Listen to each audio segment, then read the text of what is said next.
एक लाइन कह रहे हैं ये हमारा नहीं है, अरस्तु का है। अरस्तु का नाम सुने आप? अरस्तु का स्टेटमेंट है, बहुत बड़े दार्शनिक थे अपने समय के, बहुत बड़े विचारक, बहुत बड़े दार्शनिक। अरस्तु का एक स्टेटमेंट है, शिक्षा का जो स्वाद है वो कड़वा होता है। शिक्षा का स्वाद कड़वा होता है लेकिन उसका फल बड़ी मीठा होता है। मतलब अरस्तु यह बताना चाह रहे थे कि अगर आप पढ़ते हैं, दिमाग पे जोर पड़ता है, तो जैसे आप करेला खाते हैं, कैसा लगता है? अच्छा नहीं लगता। अच्छा लगता है? नहीं लगता। अधिकतर लोग को अच्छा नहीं लगता। अधिकतर लोग को करेला अच्छा नहीं लगता, लेकिन कुछ लोग को करेला जरूर अच्छा लगता है।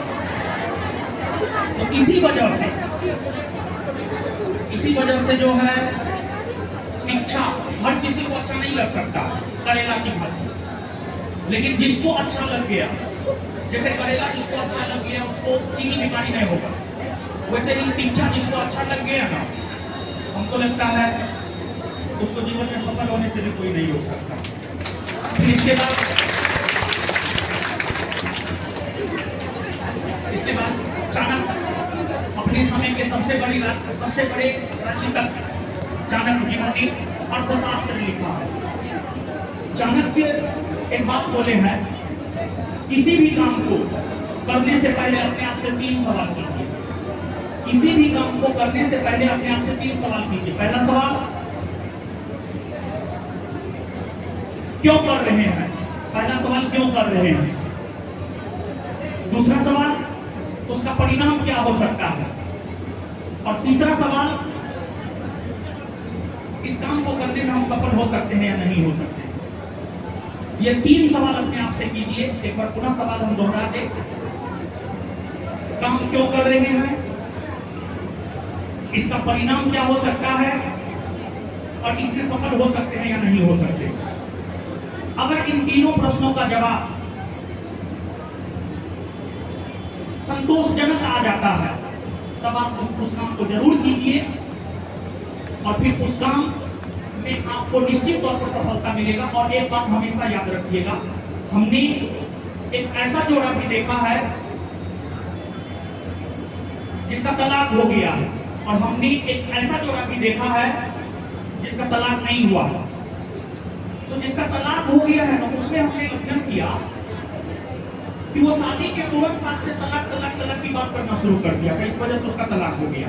लेकिन जिसका तलाक नहीं हुआ है, उसमें हमने यह देखा, शादी के बाद वो आज तक तलाक शब्द का प्रयोग भी अपने होठ पे ना हस्बैंड लाया ना बीवी लाई, और उसका जीवन बहुत शानदार चल रहा है। तो यहाँ से हम आपको एक बात करना चाहते हैं कि असफलता शब्द कभी आपके होठ पे नहीं आनी चाहिए। अगर आपको अपने जीवन में सफल होना है तो सिर्फ सफलता शब्द ही आपके होठ पे आनी चाहिए। सिर्फ सफलता शब्द आपके होठ पे आनी चाहिए, असफलता नहीं।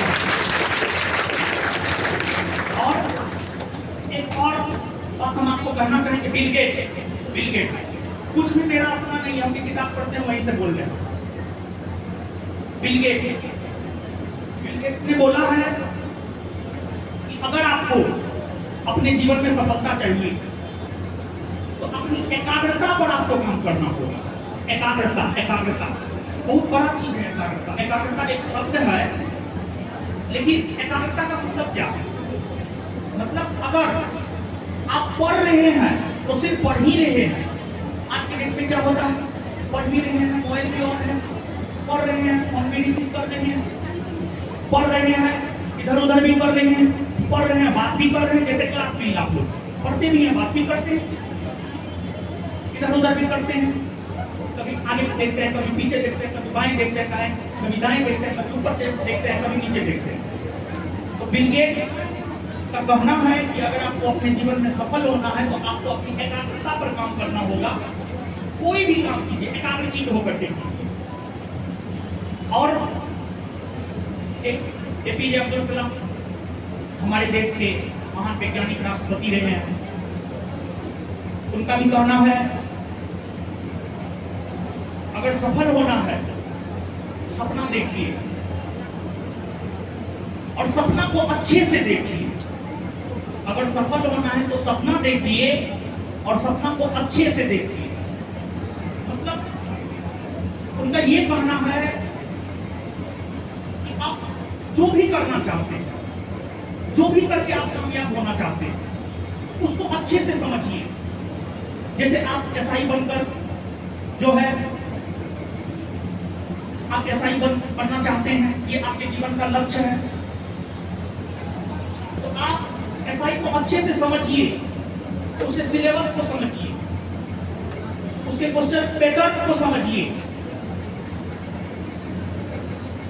यहां पर सपना शब्द का प्रयोग इसी संदर्भ में किए हैं। और मेहनत कीजिए, सफलता कोई बहुत बड़ी चीज नहीं है। हम आपको बता रहे हैं आप सभी से बहुत नॉर्मल स्टूडेंट हम रहे अपने लाइफ में, लेकिन जब हम इतना कर सकते हैं और साइंस बैकग्राउंड का होते हुए हिस्ट्री, पॉलिटी, ज्योग्राफी हम पढ़ा सकते हैं, जो कि हमको लगता है 2014 से पहले अकबर बाबर बहुत ज्यादा मालूम नहीं था, पढ़े थे तो थोड़ा बहुत मालूम था, संविधान बहुत ज्यादा मालूम नहीं था, पीसीएम सब्जेक्ट रहा है। जब हम पीसीएम वाले लोग हिस्ट्री, पॉलिटी, ज्योग्राफी पढ़ा सकते हैं, तो हमको लगता है कि आप हमसे बहुत बेहतर हैं, आप कुछ भी कर सकते हैं, आप सब कुछ कर सकते हैं, आपकी पूरी की पूरी ताकत है, पूरी की पूरी काबिलियत है।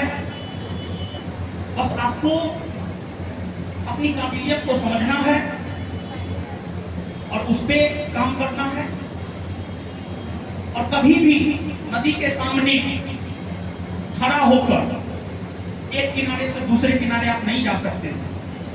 अगर एक किनारे से दूसरे किनारे जाना है तो नदी में गोता लगाना पड़ेगा, हाथ चलाना पड़ेगा।